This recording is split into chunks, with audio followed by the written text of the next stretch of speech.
I will now speak on the domestic inflation. CPI headline inflation declined for the 8th consecutive month to a 77-month low of 2.1% in June. This was driven primarily by a sharp decline in food inflation, led by improved agricultural activity and various supply-side measures.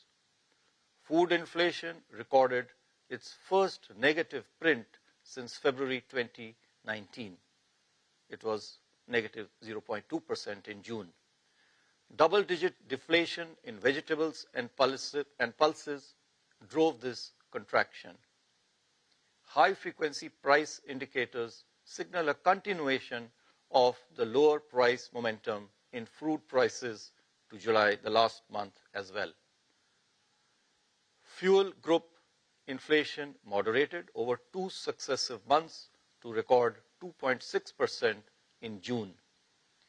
Core inflation, on the other hand, which remained within a narrow range of 4.1 to 4.2% during February to May this year, increased slightly to 4.4% in June, partly driven by continued increase in gold prices. The inflation outlook for 2025-26 has become more benign than expected in June.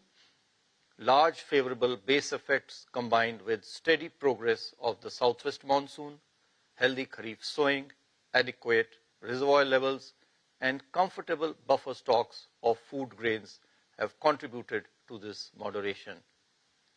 CPI inflation, however, is likely to edge up above 4% in Q4 of this year and beyond, as unfavorable base effects and demand-side factors from policy actions that we took a few months ago, come into play.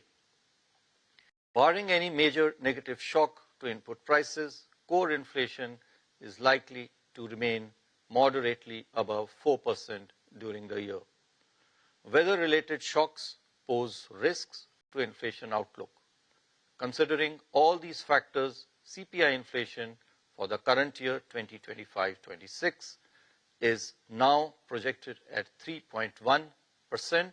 This is down from 3.7% that we had earlier projected in June, with Q2 at 2.1%, Q3 at 3.1%, and Q4 at 4.4%.